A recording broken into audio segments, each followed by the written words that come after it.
The room was too small, too quiet, too final.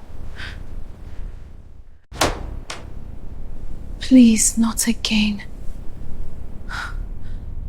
And this time it wasn't multiple guards, it was just one person, the man, alone. This is where you understand something very important. What? You were never meant to leave this house alive. I should have known, the moment I heard those words, that nothing would ever be the same again. The words hung in the air like something alive. You were never meant to leave this house alive. Amaka's legs almost gave out completely. Her back pressed harder against the wall as if it could somehow swallow her and hide her from him. No, she whispered, shaking her head. Please, I didn't do anything wrong. The man didn't move immediately. He just watched her reaction carefully, like he was observing how fear settled into her bones. Then he spoke again, calmer this time. This is not about right or wrong. Her breath shook. Then what is it about? A pause. Control. That single word made her stomach drop. Amaka's voice broke. I don't understand. He stepped forward slowly. Not aggressive. Not rushed. Worse, certain. You heard something you were not supposed to hear, he said. And in our world, that alone is enough. Tears gathered in her eyes. I won't tell anyone. I swear to you, I will forget everything. He tilted his head slightly. People don't forget what puts their life at risk. Her lips trembled. I will leave. I will disappear. Just let me go, please. A faint silence followed. Then he sighed, almost disappointed. You still think this is negotiable? Amaka shook her head quickly. Please. He turned slightly toward the door but didn't open it. Instead, he said, Do you know why you were hired in this house? The question confused her. What? You think it was random? Her chest tightened. I applied through an agency. He nodded slowly. Yes. Then added, and we approved you. That sentence hit differently. Amaka froze. What do you mean, you approved me? He finally looked directly at her. Because you were quiet, invisible, no family ties that matter, no connections that can trace back here. Her breathing became uneven. No, that's not true. But even as she said it, doubt crept in. The man stepped closer again. You were selected, he said softly, not hired. Amaka's knees weakened. Selected. The word echoed in her mind, like she was never a worker, but a placement, a tool, something placed exactly where it needed to be. She shook her head harder. No, that's not possible. He watched her carefully, then said something worse. You were never meant to be curious. Silence dropped again. Thick, unbearable. Amaka suddenly felt the room shrinking. Her voice cracked. What are you people hiding?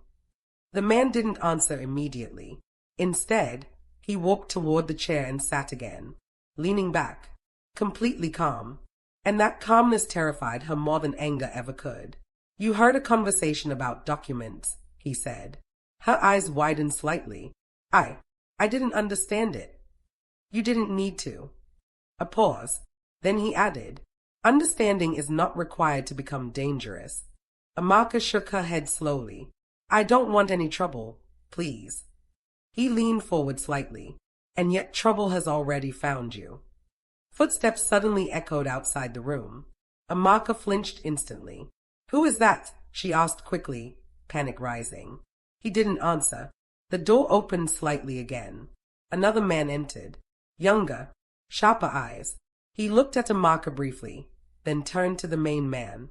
She's still conscious, the newcomer asked casually. Amaka's entire body went cold. What does that mean? She whispered. The first man stood up slowly. She is cooperating, he said. Amaka's eyes widened. Cooperating? I am not cooperating with anything. The younger man glanced at her now. Not cruel, not emotional, just clinical. Fear is cooperation, he said simply. Amaka stepped back immediately. Please, I don't understand what you want from me. The younger man turned to the first. Decision? He asked. A long pause followed. Amaka's heart pounded violently. Decision? She repeated shakily. What decision? The first man didn't look at her, only said one word. Later. The younger man nodded and left immediately. The door closed again. Luck. Silence. Amaka felt her chest tighten painfully. What is going on? She whispered. Please, just tell me what I did. The man stood up again. Walked closer. This time, his tone changed slightly. Less cold, more final. You didn't do anything, he said. Her tears fell harder. Then why me? He stopped in front of her again. Because you were there. That sentence broke something inside her. So that's it, she cried. Because I was in a room. Because I overheard something by accident. He didn't deny it. He didn't confirm it either. And that silence was the answer. Amaka suddenly wiped her tears angrily. No, she whispered. No, I refuse this. The man raised an eyebrow slightly. Something shifted in his expression. Not surprise. Interest. She continued, voice shaking but stronger now. I didn't choose to hear anything. I didn't choose to be in this house. I was just doing my job. Silence. She stepped forward slightly now, even though her body was trembling. And now you want to act like I'm some kind of threat? I am nothing. Just let me go. For the first time, the man paused, really paused. Then he said quietly, You are not nothing. That made her stop. Her breathing slowed slightly. He continued, That is the problem. Amaka stared at him, confused and afraid at the same time. I don't understand. He turned slightly toward the door. People who are nothing are easy to ignore. A pause. But people who are remembered. He looked back at her. Become problems. Silence filled the room again. Amaka's voice dropped. What do you want from me? He didn't answer immediately. Instead, he walked to the door, opened it slightly, then stopped. Without turning back, he said, You will stay here until we decide what you are worth to us. Her heart dropped again. What? But the door had already closed. Luck. Amaka rushed forward immediately, banging it. Please, let me out. I won't say anything. I promise. No answer. She kept knocking. Please, I just want to leave. Silence. Nothing. Only the sound of her own breathing turning into panic. Eventually, she stopped. Her hands dropped slowly, and she slid down to the floor, exhausted, shaking, broken. Hours passed. She didn't know how many. Time felt meaningless inside that room. Then, a small opening at the bottom of the door slid open. A plate was pushed in. Food. Amaka stared at it like it was poison. A voice came from outside. You should eat. She didn't respond. The voice added calmly, If you faint, it becomes more complicated for everyone. She looked up sharply. Complicated, she repeated bitterly. You people are planning something against me and you're talking about complications. Silence. No answer. The opening closed again. Amaka sat there staring at the food. Her hands trembled. Then slowly, she reached for it. Not because she trusted them, but because survival doesn't wait for understanding. Outside the room, footsteps moved away. And for the first time since this began, Amaka realized something terrifying. They were not rushing. They were deciding. And that meant whatever came next was already planned. Later that night, the lock clicked again. Amaka flinched instantly. The door opened. And this time, it wasn't just the man. It was the woman. And in her hand, a file.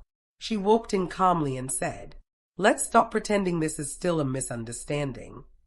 Amaka's eyes widened in fear, because whatever was inside that file was about to change everything she thought she knew. And outside the house, the night kept watching. Quiet, patient, waiting. If you've watched till this moment, then you already know.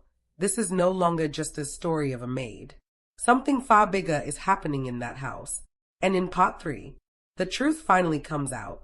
But before that, tell me in the comments, was Amaka unlucky, Or was she chosen for a reason? Don't forget to like, share, and subscribe, because part 3 is where everything explodes. And trust me, you don't want to miss the final part.